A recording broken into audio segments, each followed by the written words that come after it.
sugar, bread, eggs, even lime. And when there's a decision.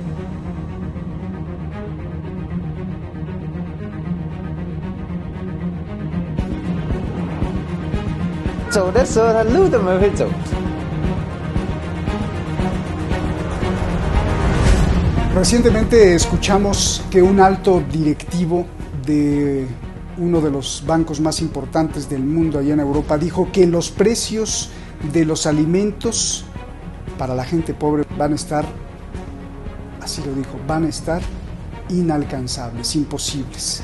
Y eso pues nos sonó las alarmas y usted sabe, le hablamos a Javier Martínez y Javier preparó una conferencia en donde va a hilar no solo este tema, sino varios temas que le están dando la vuelta al mundo y que nos están afectando a todos.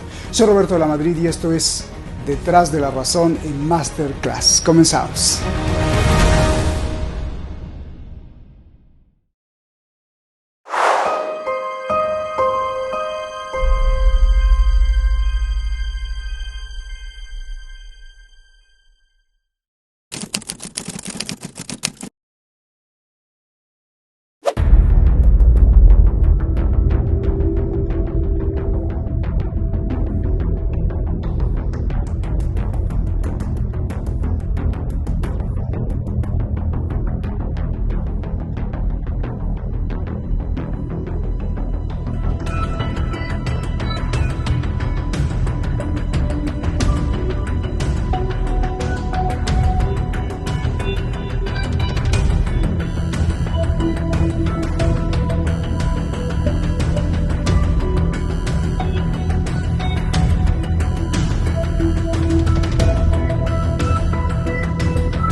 Muchas gracias a usted, muchas gracias a ti que nos estás viendo y que siempre defiendes este espacio de libertad y que siempre levantas la mano y protestas cuando nos cancelan, nos suspenden, nos castigan, pues por decir, bueno, ni siquiera por decir, por cuestionar, hacer preguntas incómodas para el Big Tech. Muchas gracias, gracias al equipo de Detrás de la Razón, gracias a ustedes y está con nosotros Javier Martínez. Javier, que pues te la pasaste en vela varios días preparando este tema y con tu investigación profunda muchas veces que nos pues deja, o casi siempre, con la boca abierta. Gracias Javier, te agradezco mucho. ¿Y cómo ves todo esto? La crisis de abasto, alimentos, escasez, ¿sí enfrentamos un peligro grave o es otra de las propagandas que nos avientan para infundirnos miedo? Adelante Javier. Para mí, como siempre, Roberto, es un placer compartir, platicar en este espacio de pensamiento crítico y de, permíteme que diga también, de educación cívica que es Detrás de la Razón. Los precios de los alimentos en Reino Unido están aumentando al ritmo más rápido en 50 años. Se me viene a la cabeza el pensamiento de un gran sociólogo ya desaparecido, Zygmunt Bauman, que decía que en una palabra el PIB, el PIB, mide todo excepto lo que hace que valga la pena vivir la vida, porque el Reino Unido es en PIB la sexta economía del mundo. Ha crecido incluso en el 2022 frente al 2021. Pero la realidad es que datos que voy a tomar de la Oficina de Estadística Nacional del Reino Unido, es decir, datos oficiales, y de otras estadísticas como de la Food Foundation, que es un rastreador de precios de alimentos, voy a ver la evolución de los precios de los alimentos de la canasta básica, es decir, del pan, de los cereales, del chocolate, de la leche, de los huevos. Su punto máximo ya fue en octubre del 2022.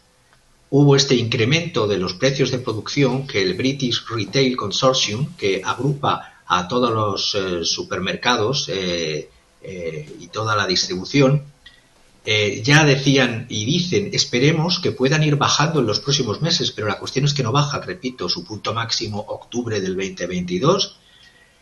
Unos ejemplos, el aceite de oliva un incremento de un 49%, la leche un incremento del 38%, las comidas preparadas un incremento del 21%, y todo esto, aunque viene de atrás ya la subida de los alimentos, se ha visto forzada. Evidentemente el Brexit no ayuda, las burocracias post-Brexit es algo que tienen que pasar por decisiones de políticos y de administraciones erróneas. La pandemia fue un acelerador de muchas malas cosas, pero es que el foco lo voy a poner en la guerra en Ucrania y de los negocios que hay detrás de la guerra en Ucrania, y unido a la escasez de mano de obra que hay en Reino Unido, desde el Brexit.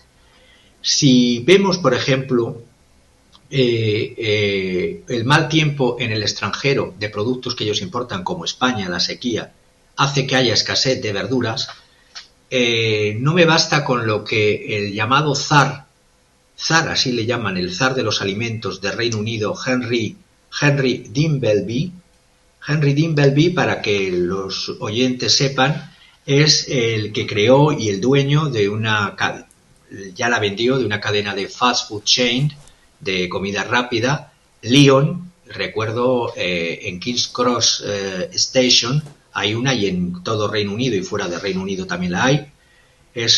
Fue el fundador de estos Lion Restaurant y de la Asociación de Restaurantes Sostenibles. Pues bien, él dice que los supermercados están teniendo, los que tienen contratos de precio fijo, son con proveedores. Cuando los alimentos escasean, algunos productores optan por vender menos a Reino Unido y a otras partes de Europa por vendérselo a otros. Esta cadena fue vendida en el 2021 por 100 millones de libras esterlinas que obtuvo este señor a un grupo de Reino Unido, de un indie british que es Moxie Suben. Pues bien, el economista jefe de Estadísticas Nacionales de Reino Unido, Grant Fishner, sigue diciendo que es posible que la Oficina de Estadísticas británica haga pronósticos, que no es posible, dice, que haga pronósticos, es decir, no están para hacer pronósticos, y que la inflación de 2 dígitos, es decir, una inflación por encima del 10%, se sostenga al menos durante un mes. Esto, ya repito, llevan desde octubre 2022 con precios brutales, sobre todo en la canasta fundamental. Hay que unir que a estos se están incrementando las tasas hipotecarias por las subidas de tipos de interés de los bancos centrales, que ya venimos comentando durante pasadas semanas, para combatir la inflación que perjudica tanto a los ricos, en primer lugar, y que hace que la inflación en la eurozona en marzo era del 6,9 y se vanaglorian de decir, ha bajado. En febrero era del 8,5, pero es que en Reino Unido están en 2 dígitos, por encima del 10%. Los precios de los combustibles también es otra de las consecuencias.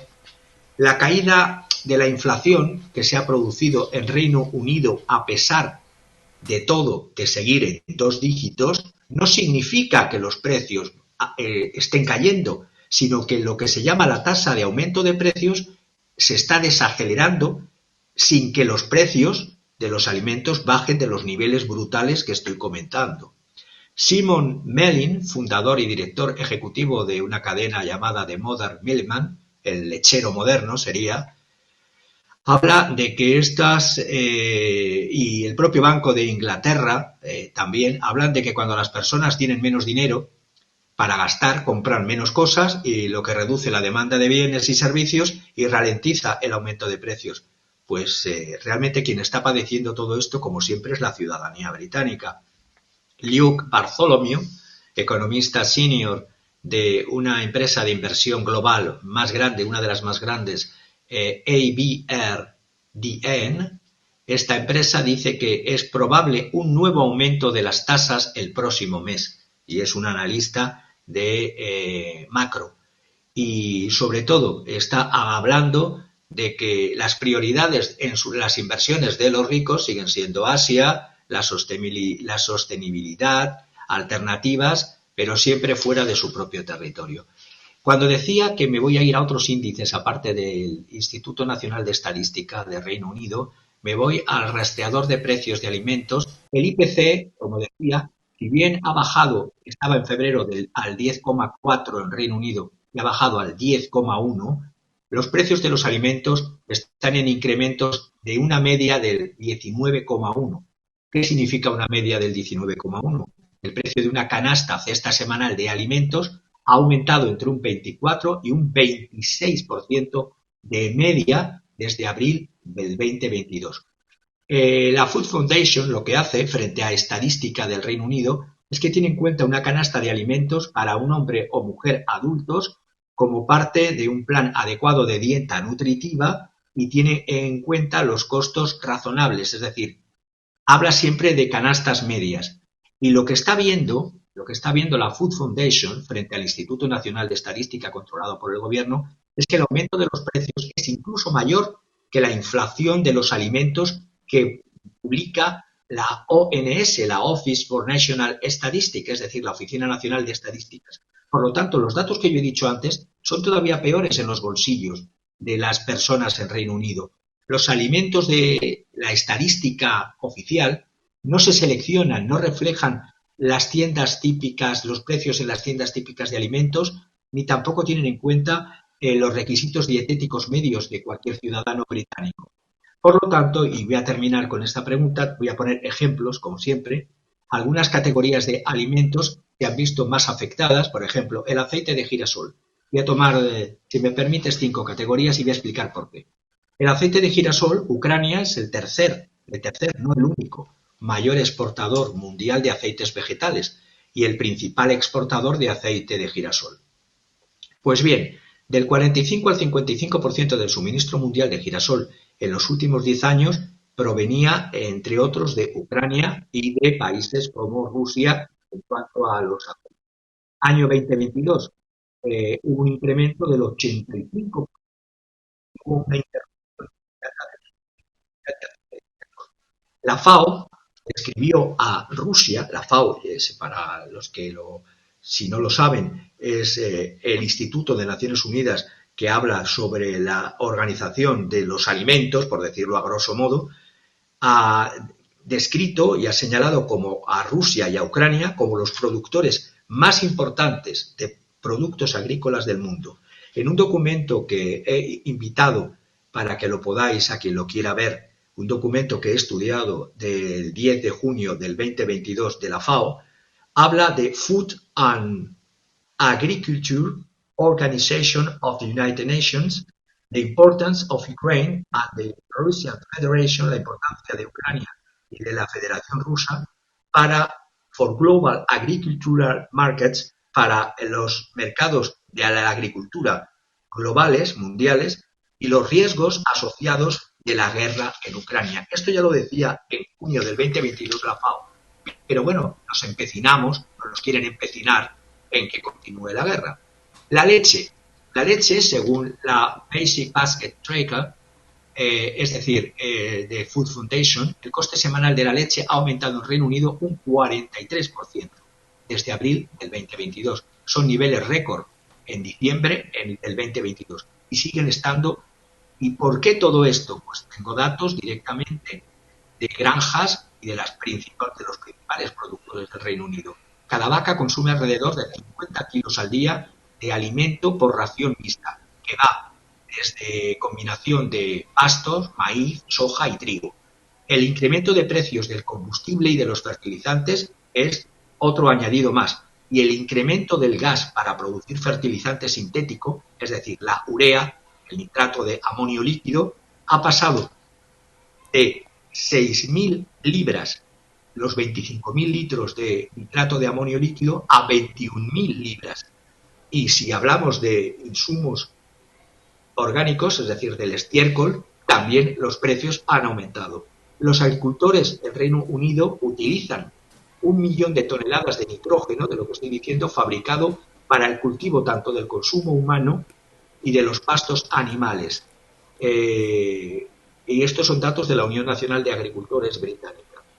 Ya había un incremento, es lo que quería decir antes de la guerra en Ucrania, un incremento del 60% de los precios de la alimentación animal en los últimos 3 años, y esto debido, además, unido a la escasez crónica de mano de obra desde el Brexit, hace que muchos agricultores y productores lecheros hayan abandonado la producción y, por lo tanto, al haber menos producción, todavía se encarece aún más los precios de todos estos productos. Hay que Oye, aquí tengo una lista que me enviaste, 12 huevos por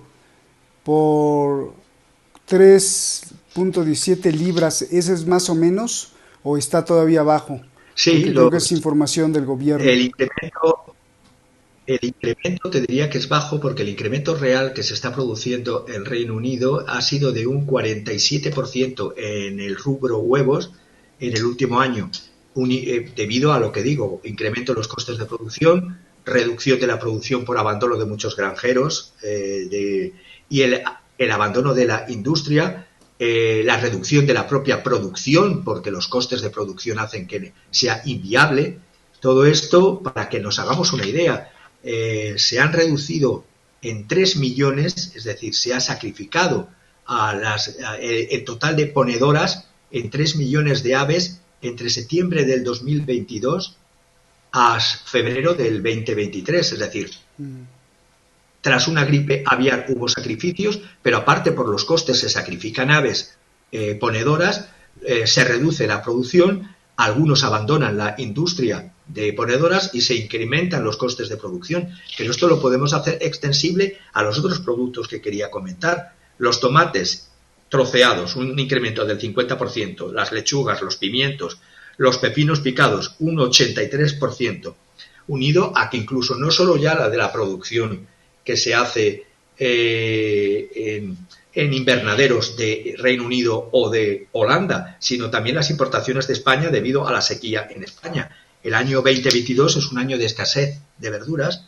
y estamos viendo cómo las grandes distribuidoras como Tesco, Morrison, Aldi han hecho además racionamiento de verduras frescas y frutas. Ha habido heladas y frío inusual en España y luego sequía, inundaciones en Marruecos. Todo esto no es solamente la guerra de Ucrania, es que la guerra de Ucrania es un acelerador, como fue un acelerador el COVID, como fue un acelerador el Brexit. Son las pésimas políticas en Occidente.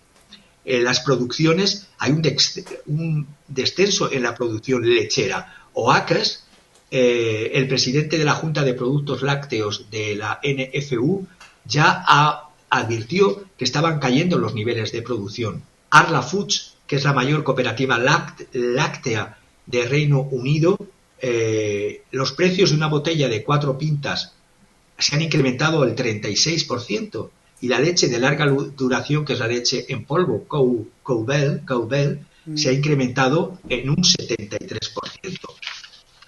Si me dejas terminar con otros 2 ejemplos más, vemos que la tasa de inflación de la leche, del queso, de los huevos, de las verduras, alcanzó niveles del 30 o más por ciento desde enero y es el incremento, como decía al principio, más rápido registrado desde el año 89.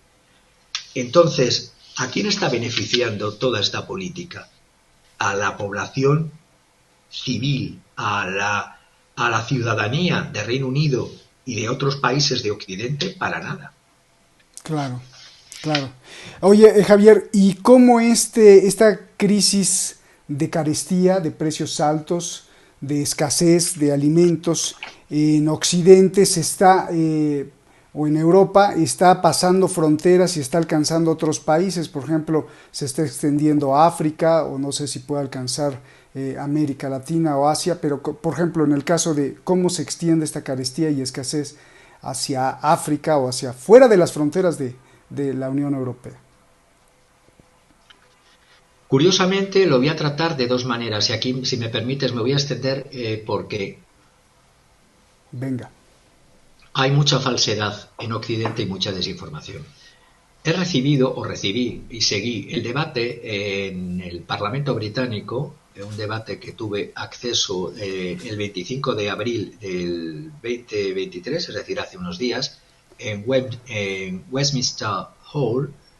Hubo un debate, curiosamente, que ya está recogido en la biblioteca de la Cámara de los Comunes, en un informe que se llama Hunger, East Africa and the Horn of Africa, que fue promovido por un diputado escocés, Patrick Grady, del Partido Nacional Escocés. Repito, fue el 25 de abril de 9:30 a las 11 at morning de la mañana, y se preocupaban del hambre en el África del Este y en el Cuerno de África. Y voy a ver cómo se trata en Occidente y cómo se ve la realidad desde otras latitudes y desde otras maneras de enfocar el problema. Voy a empezar con Occidente y el debate del Parlamento británico. El Cuerno de África está experimentando una de las sequías, esto es un hecho, más largas y más brutales. Ya llevamos la 6ª temporada, 6 años de lluvias fallidas. Ese eufemismo de lluvias fallidas es de sequía. Dentro de las estaciones de lluvias, que es en el África, este de África y el Cuerno de África, que son fundamentalmente de marzo a mayo y otra de octubre a diciembre. Pues bien, de marzo a mayo 2023 continúa la sequía. Ya organismos ONGs como ACNUR pedían demandas de fondos de 137 millones de dólares. Qué fácil es dar fondos a otros lugares para la guerra y qué difícil es soltar fondos para mitigar el hambre. Pero bueno, se pedían por parte de ACNUR 137 millones de dólares. Estamos hablando de que hay 1,75 millones de personas desplazadas internamente entre Etiopía y Somalia, 180.000 refugiados que cruzaron las fronteras entre Somalia y Sudán del Sur. Para que nos hagamos una idea y pongamos un mapa de qué países estamos hablando de África del Este y del Cuerno de África. Aquí el problema es no solamente la sequía, sino que la importación de cereales y de semillas, fundamentalmente, que proceden. Ahí está. El Cuerno de África es esa pequeña forma de nariz que hace Somalia, Etiopía y Djibouti entre el Océano Índico y el Golfo de Adén, también llamado el Golfo de Eritrea, por el otro territorio que está encima de Djibouti. Pues bien, las inundaciones, aquí se ha dado de todo. Se han dado lluvias fallidas, es decir, sequía, en la mayoría de todos estos países, y en cambio inundaciones sin precedentes en Sudán del Sur, donde están afectados más de cercano a 8 millones de personas en inseguridad alimentaria, ese eufemismo que es cuando se quiere llamar finamente al hambre, y 1, millones de niños menores de 5 años con desnutrición aguda. ¿Qué es el hambre? Pues bien, Occidente, como todo lo racionaliza y lo clasifica, a veces es más importante sentir que racionalizar. Para determinar el nivel de inseguridad alimentaria y de declarar una hambruna, hay una clasificación internacional de fases de la inseguridad alimentaria. Son 5 fases, que va desde la fase 1, que es la mínima o escasa, a la fase 5, que es la catástrofe y la hambruna. Pues bien, debiéramos de prestar atención a las fases, sobre todo 3 a 5. Todos estos países están de 3 a situación de inseguridad alimentaria. La fase 3 a 5 es cuando al menos el 20% de la población de una determinada zona se enfrenta a una escasez extrema de alimentos y más del 30% sufre desnutrición aguda, y al menos 2 de cada 10.000 personas mueren al día de hambre. Estamos hablando que hay 46 millones de personas en fase 3. Que tengamos últimos datos, y son datos de hace meses, 46 millones de personas en fase 3. Estamos hablando de países de Etiopía, Kenia, Somalia, Sudán del Sur, Djibouti, Eritrea, y estamos hablando de algo que 7 países, Djibouti, Etiopía, Kenia, Somalia, Sudán del Sur, Sudán y Uganda, con llamadas de financiación de la Organización Mundial de la Salud y de distintas ONGs de 178 millones de dólares. No sé cuántos miles de millones se han dado para la guerra en Ucrania. En Somalia estamos hablando de 223.000 personas en la fase 5. En Etiopía estamos hablando de 12 millones de personas en hambre severa. unido además a un conflicto en la zona norte, en Tigray, en Afar, en Amhara, un conflicto militar desde hace 2 años. En Kenia estamos hablando de 3,5 millones de personas que necesitan asistencia alimentaria, es decir, 43% de la población en fase 3. En Sudán estamos hablando, además, y luego lo voy a ver con más detalle, no solamente de una guerra proxy provocada por y desde Occidente. Al riesgo de la hambruna se une el riesgo de la muerte y del enfrentamiento de guerra civil provocado, y unido además a las amenazas de riesgos biológicos, porque también en estos países, como en tantos otros, hay laboratorios biológicos de Occidente que curiosamente juegan con patógenos que luego crean. Estamos hablando de virus como el Marburg y fuentes de virus como de la poliomielitis y del cólera. El Programa Mundial de Alimentos en Sudán fue suspendido el 16 de abril después de que 3 miembros occidentales muriesen. 3 miembros occidentales, y hay casi 16 millones de personas solo en Sudán en inseguridad alimentaria, pasando de la fase 3 a la fase 4. En Sudán del Sur estamos hablando de 7,7 millones de personas en crisis fase 3 y con inundaciones sin precedentes. En Eritrea, en Djibouti están en situaciones. Estoy pensando, por ejemplo, en Michael Danforth, que dice que la gente morirá a niveles que no hemos visto en la historia reciente, y lo dicen desde los despachos occidentales.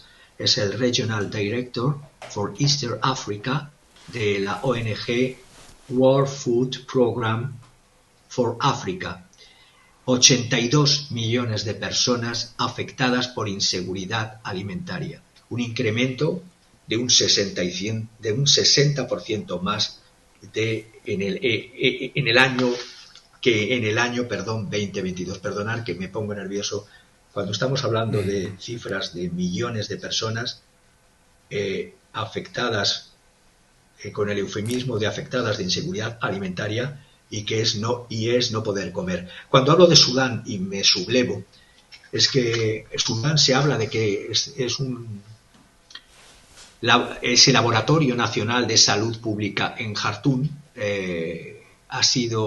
corre el riesgo, según la OMS, de este riesgo biológico, y lo publicó el martes 25 de abril. Sudán es un país con 46 millones de personas. ¿Cuál es el riesgo? ¿Cuál es el riesgo biológico?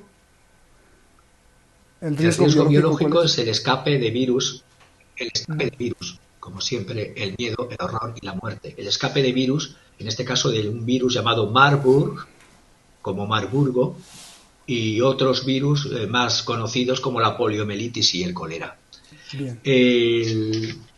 Curiosamente, Sudán estaba teniendo un acercamiento a Rusia. El Consejo Soberano del Sudán, que son 5 militares, 5 civiles y 1 a consenso, estaba teniendo un acercamiento a Rusia y a China.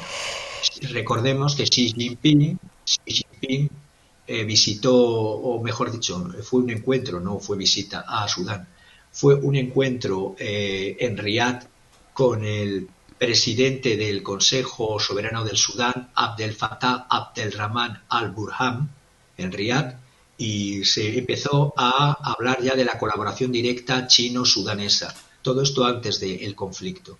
También se habló de la posibilidad de alquilar un puerto a Rusia por parte de este presidente del Consejo Soberano del Sudán. Pues curiosamente, uno de sus aliados, en lo que fue el golpe de Estado que derrocó al presidente sudanés Omar al-Bashir en el año 2021, su otro colaborador,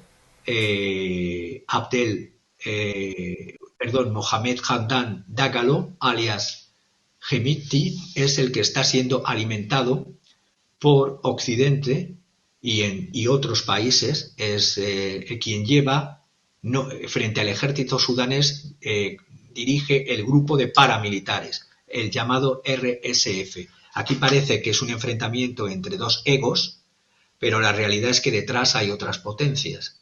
Como estoy diciendo, curiosamente, desde los acercamientos del presidente del Consejo, que representa al ejército sudanés, quien he dicho antes con este nombre de Abdel Fattah Abdel Rahman al-Burhan, en Riad, tuvo el acercamiento con Xi Jinping, y quien se le ha sublevado y está en situación de guerra civil es el que dirigía las fuerzas paramilitares del RSF, Fuerzas de Apoyo Rápido, Mohamed Hamdan Dagalo.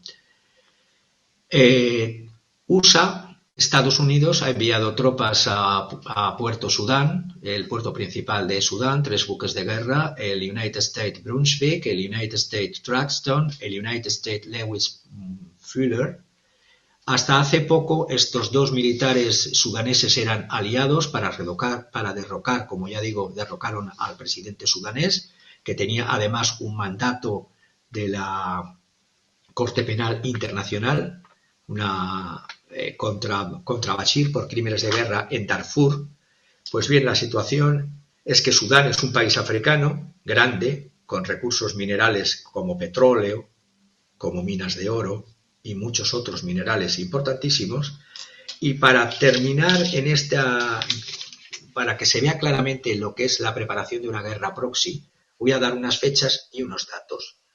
El 24 de agosto del 2022, los Estados Unidos abrieron la embajada en Sudán tras 25 años después de no estar presentes allí. El 11 de noviembre del 2022, el jefe del Departamento de Estado, Anthony Blinken, declaró que los Estados Unidos sostendrían la formación rápida de un gobierno civil y de una democracia en Sudán. El 5 de diciembre del 2022 hubo un acuerdo entre los 2 jefes militares que he dicho y los jefes de los partidos para iniciar un proceso democrático. El 7 de diciembre de 2022 se amenazó con prohibir los viajes en caso de que fracasase este acuerdo Blinken de democratización a la americana. Pues bien, desde el 12 del 2 de este año hubo el acuerdo que he dicho entre Lavrov y Burhan sobre una base naval rusa en Sudán y, curiosamente, días después, el 16 del 2, la administración Biden dio una ayuda humanitaria de 238 millones a través de estas ayudas llamada USAID, y en abril empieza el conflicto contra el presidente del Consejo, Burhan, y su segundo, Dagalo, que es el de las fuerzas paramilitares. Es decir, con esta cronología vemos claro cómo, aparte de las hambrunas, se está preparando, sin que se haya cerrado el conflicto de Yemen, se está preparando otro conflicto monstruoso en Sudán, que además tiene la característica de que va a ser monstruoso porque perjudica primero a la población que ya estaba en hambruna, población que está en una situación de incremento de los terrorismos islamistas en la zona, y va a desestabilizar todo el Sahel. Y esto es en pos de la democracia. Tremendo, tremendo. Y con el mapa que nos estás dibujando de cómo el hambre, la carestía, los intereses mezclados por el poder y por el control, y van subiendo los precios, van castigando con hambre a otras personas. Todo esto sin duda nos lleva a otro negocio gigantesco que pues muchos no lo llaman negocio porque en la realidad se sufre, que es la pobreza, Javier. Y hablando de pobreza, pues tenemos 2 modelos confrontados, el que maneja China y el que maneja Occidente. ¿Cómo ves esta ecuación y este balance entre la pobreza china y entre la pobreza de Occidente? ¿Y cómo lo ha resuelto China y cómo lo está resolviendo Occidente, o más bien lo está perjudicando al pueblo? A ver. Con todos los claroscuros de la política interior china, hay una realidad numérica y estadística que hasta el propio Banco Mundial, poco sospechoso de estar afiliado al Partido Comunista de China, voy a comentar. China, en febrero del 2021, el presidente Xi Jinping anunció la erradicación de la pobreza extrema y señaló cómo la educación es clave para romper el ciclo de la pobreza. Pues bien, la realidad estadística es que 800 millones de personas, digo bien, 800 millones de personas se salieron de la pobreza en China, y según el informe que voy a ver y voy a comentar de World Bank, se analiza las lecciones de la experiencia de China.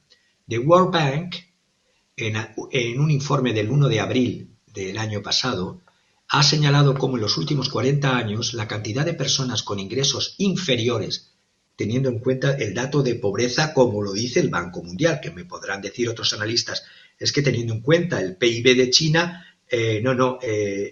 cuando hablo de pobreza extrema, hablo de los datos que el propio Banco Mundial dice. En los últimos 40 años, la cantidad de personas con ingresos inferiores a 1,90 dólares al día, que es lo que el Banco Mundial, la línea internacional que marca de pobreza, definida por el Banco Mundial como pobreza extrema, habla que salieron de 800 millones de chinos de esta pobreza extrema. Aquí ha habido un análisis del Ministerio de Finanzas de China, del Centro para la Investigación para el Desarrollo del Consejo de Estado, del Centro de China para el Conocimiento Internacional sobre el Desarrollo y el Banco Mundial.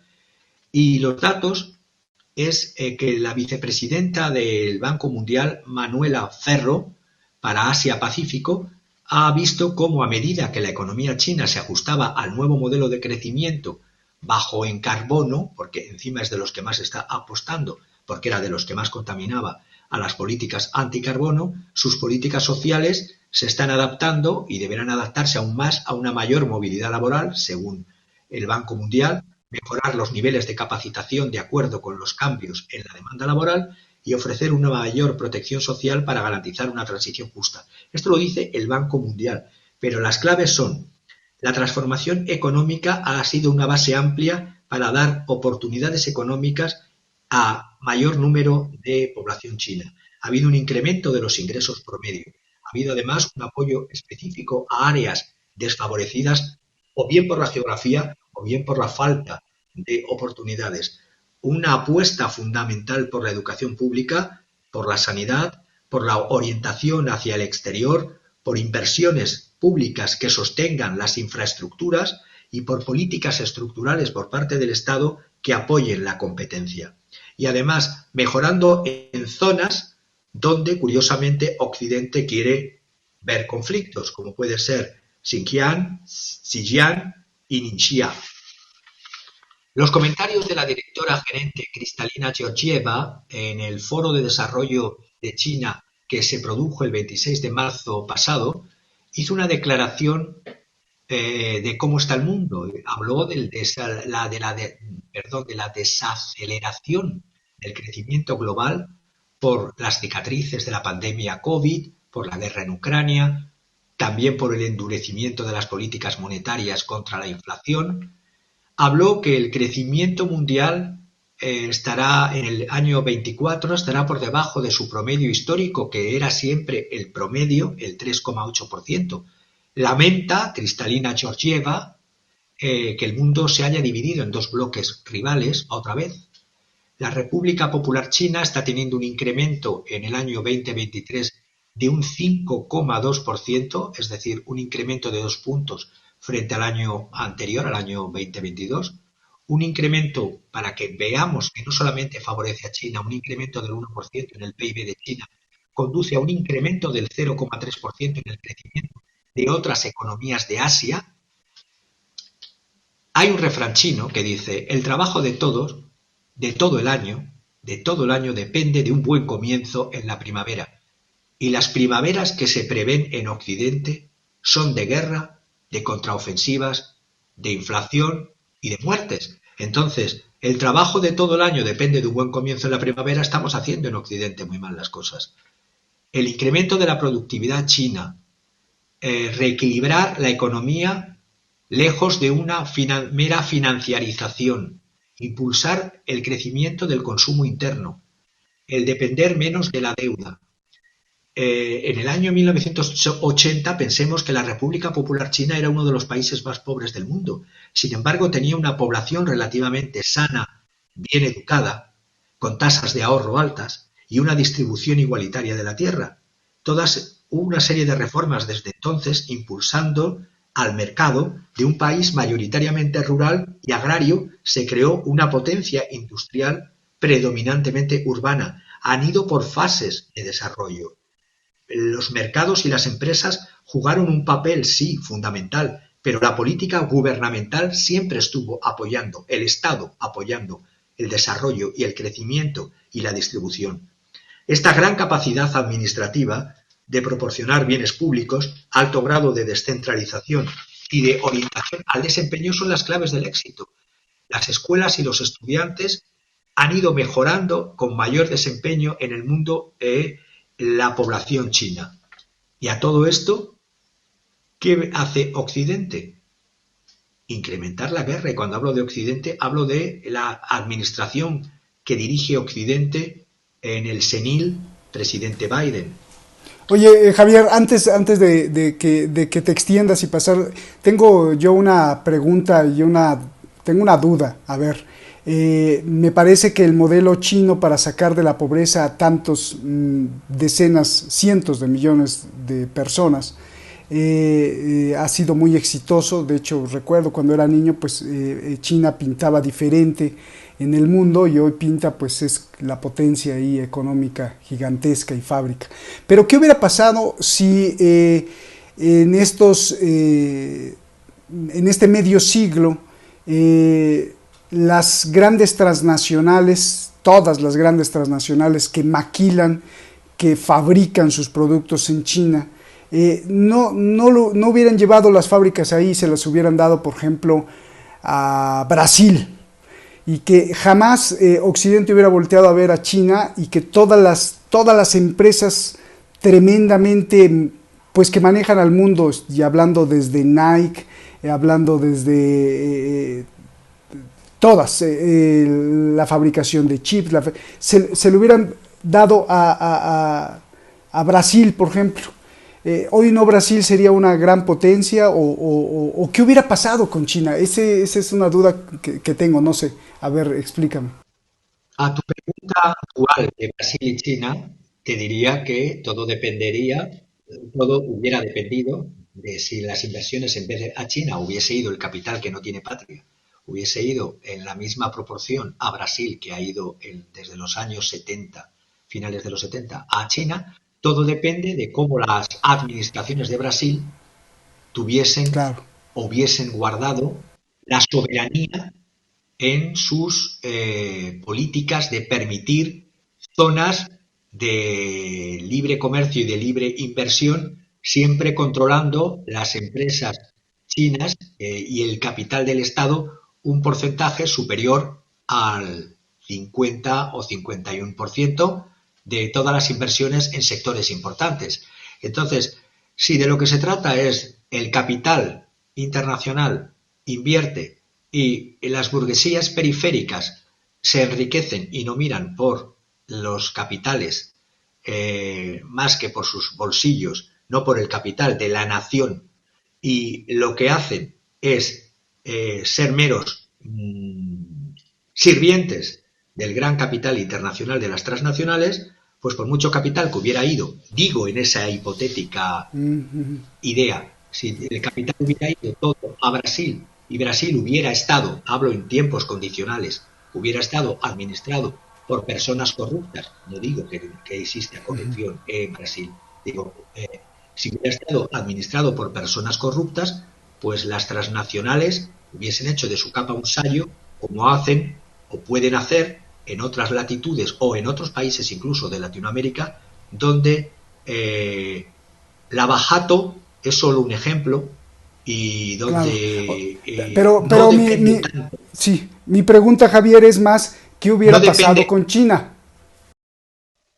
Pues, ¿qué hubiera pasado con China? Que el crecimiento chino hubiese sido infinitamente más lento, la aceleración hubiese sido bastante más retardada, y los intereses de un país agrícola en devenir como devino industrial, la primera industria, las primeras cadenas de industria mundiales, pues hubiese, si no llegado, retardado mucho más tiempo, porque lo fundamental es qué hacer con el capital y quién se sienta a negociar con el capital. Alguien que pone la postura del egipcio y meramente va a enriquecerse en su propio bolsillo, o fija unas condiciones al capital para decir tú vas a ganar, pero necesito que mi población también vaya ganando. Y de hecho, que el capital que se va generando con el ahorro chino permita un día ir cortando las dependencias del capital transnacional, como están haciendo, y tener una inversión para promover el consumo interno y ir abandonando un exceso de financiarización de la economía china.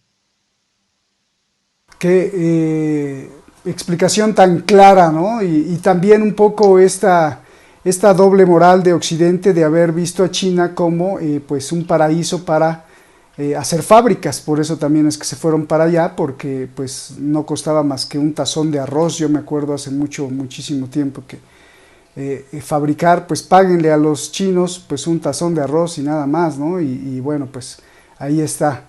Y a cambio los desarrollos de Occidente para incrementar la riqueza en los pobres, pues independientemente de lo que me vas a decir, pues me preocupa porque en lugar de esos programas para desarrollar la riqueza de los pobres, pues aplican sanciones a otros países y no se fijan en sus propios pueblos. A ver, Javier. Te iba a poner como ejemplo la caída de la Unión Soviética. Cayó la Unión Soviética y los niveles de bienestar en educación, en sanidad, en determinados servicios públicos que se tenían en la Unión Soviética desaparecieron de golpe, y lo que eran inversiones en Rusia por parte de los amigos americanos y de los amigos europeos se convirtieron en la Rusia de Gorbachev y en la Rusia de Yeltsin en una ridícula pantomima de coge el dinero y corre, y de antiguos miembros del partido devenir ultraliberales y ultramillonarios, y cómo el capital hasta la llegada de alguien que puso no totalmente freno, porque Rusia es un lugar donde siempre se habla de oligarcas en Rusia y no se habla de oligarcas en Occidente. ¿O es que los señores de las GAFAM o de los señores de Wall Street no son oligarcas también? Pero bueno, yo lo que quiero decir es que el ejemplo, y con esto termino con lo que quería señalar, el ejemplo como también hubo afluencia de capitales y de por así decirlo, de desaparición de empresas públicas en Rusia y la transformación en empresas privadas en la ola neoliberal que invadió la caída de la Unión Soviética en los años 90, y cómo durante muchos años Rusia cayó de ser la segunda potencia mundial a ser en límites desconocidos de caída libre. Tremendo, ¿no? Y bueno, pues para acabar, los programas, ¿no? La preocupación de Occidente por sus pueblos más bien está reflejada en imponer sanciones a otros y un poco abandonar, o mucho abandonar, esta parte del pueblo que no tiene qué comer, Javier. El caso, por ejemplo, Rusia, ¿no? Que le aplican sanciones. O el caso mexicano, nos sancionaron el atún por mucho tiempo. Las sanciones, cuando son con países que han recuperado soberanía económica, soberanía territorial, estratégica, como es el caso de Rusia, y todavía le queda muchísimo camino.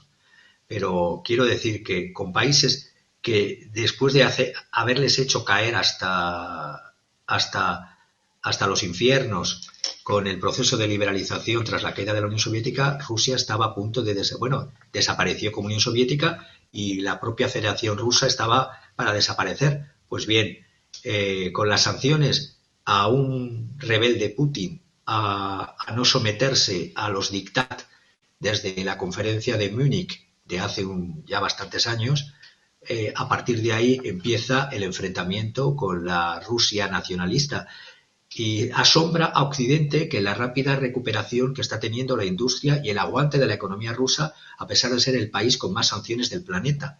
Es decir, estamos viendo que en el año 22 el PIB de Rusia cayó un 3% y los agoreros analistas de Occidente decían que iba a caer un 10%.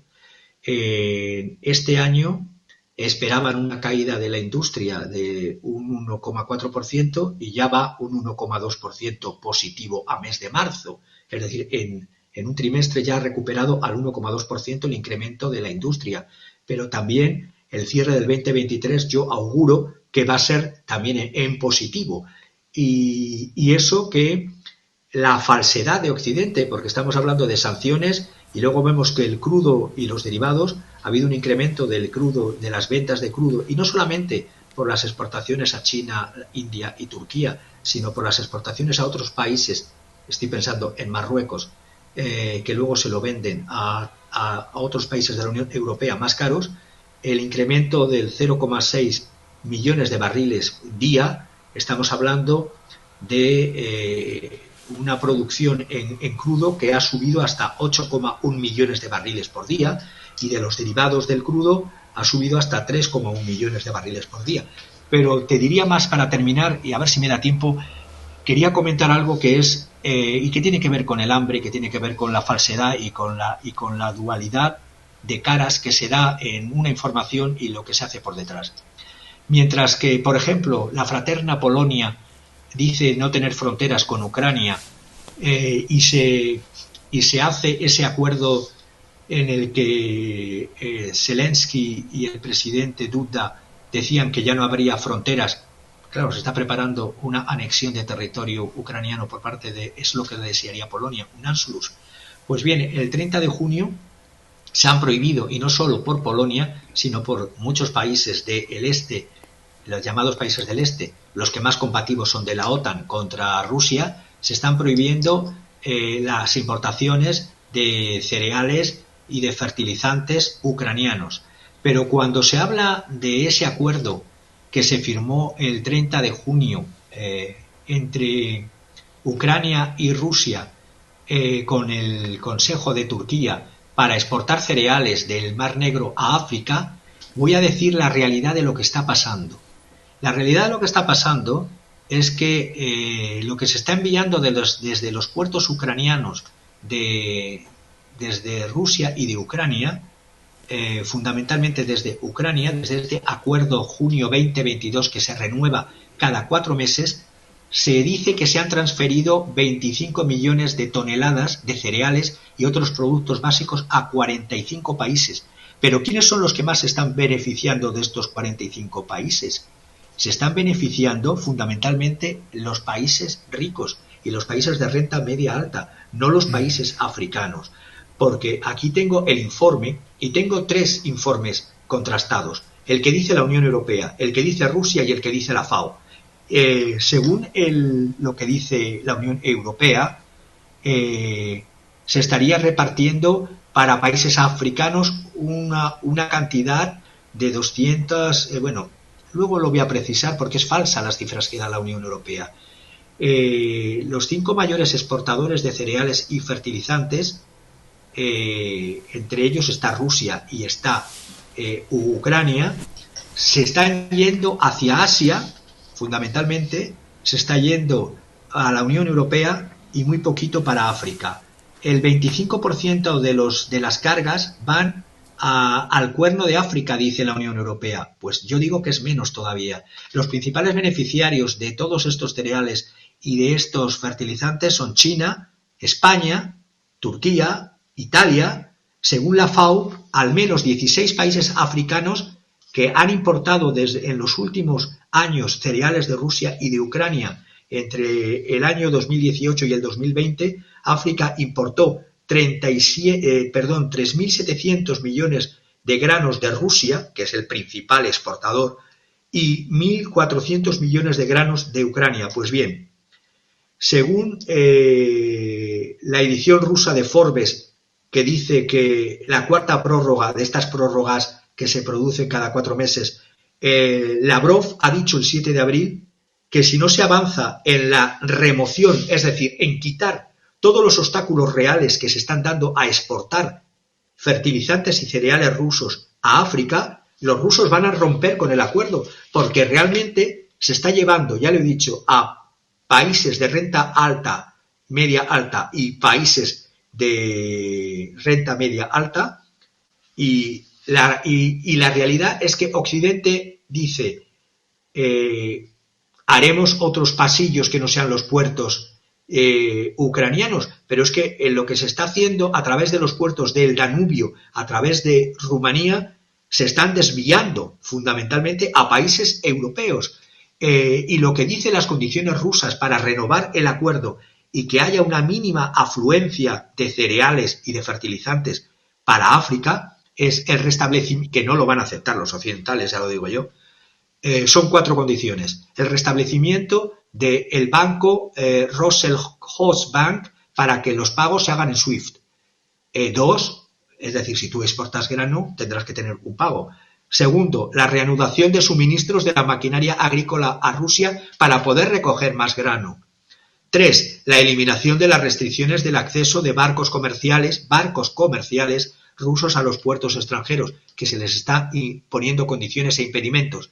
Y 4, la reanudación del oleoducto Togliatti-Odessa, a través del cual Rusia bombea amoníaco ruso a Ucrania para su exportación.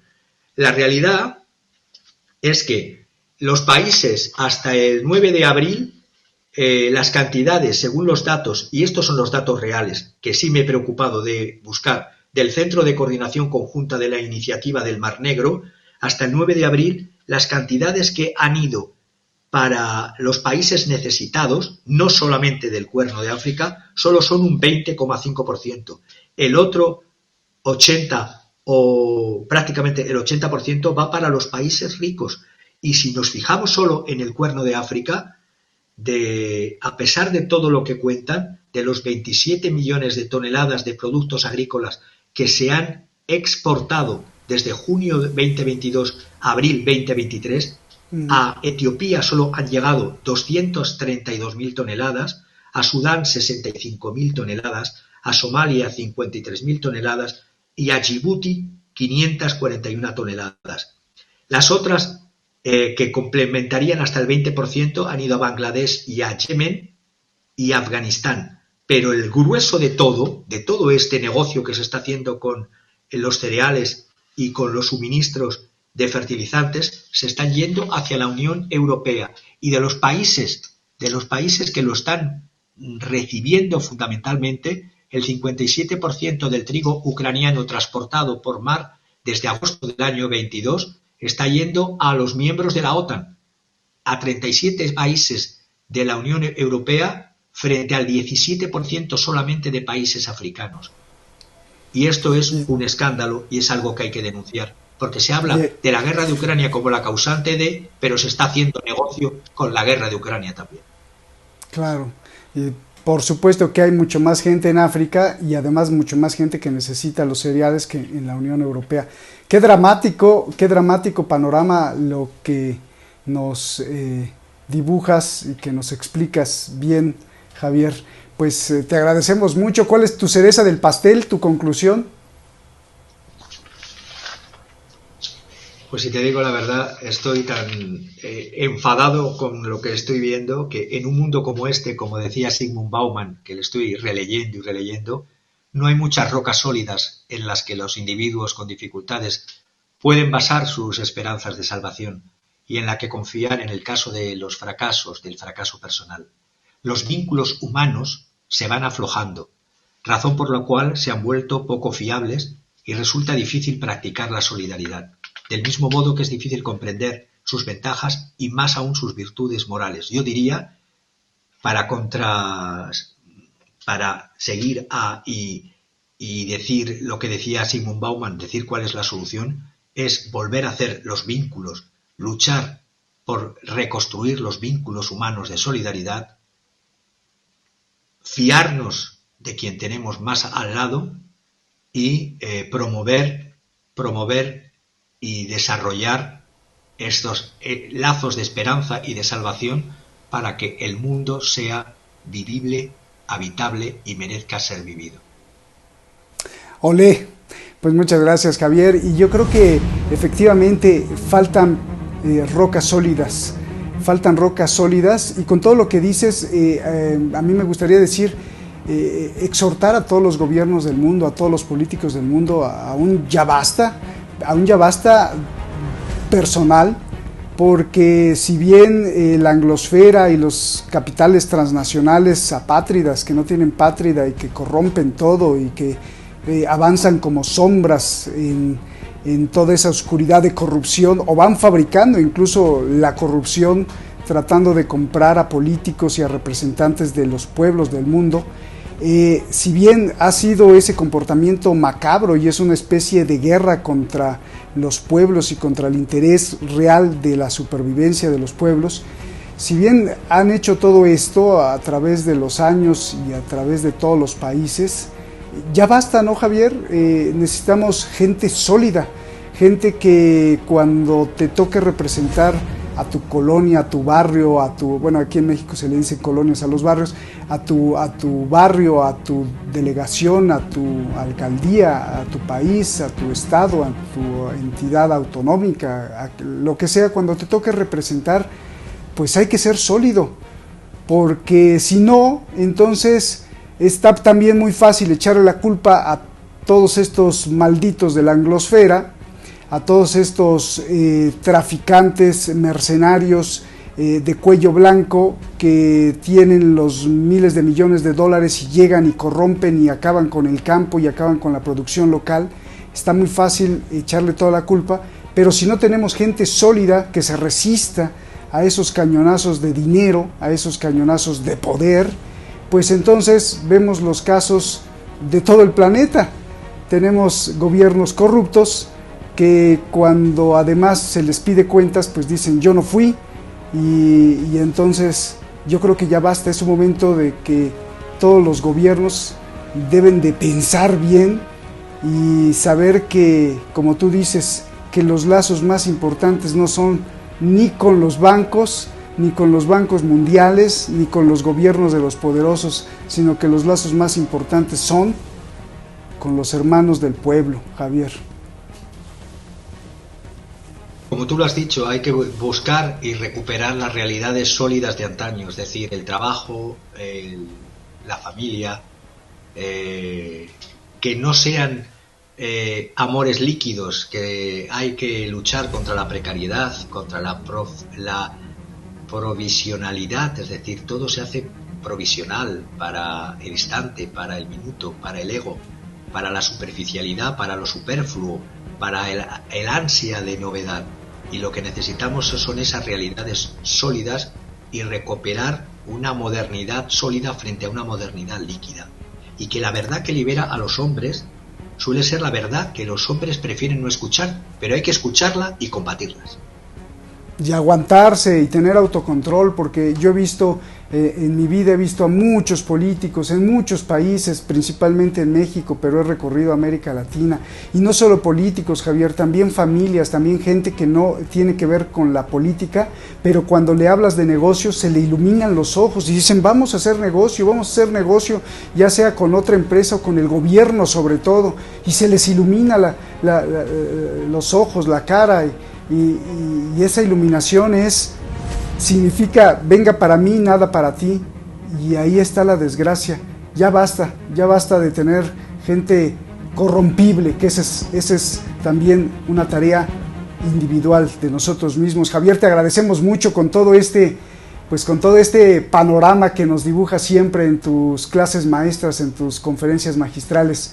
Un abrazo, hermano, grandote, y gracias a ti que nos ves en tu tablet, en tu teléfono, en tu computadora, en la televisión de tu casa, en tu ordenador. Muchísimas gracias, nos estamos viendo aquí, hasta la próxima, y gracias por pertenecer a esta red de pensamiento llamada Detrás de la Razón, que no es de nosotros, sino que ustedes la hacen cada vez mayor. Nos vemos.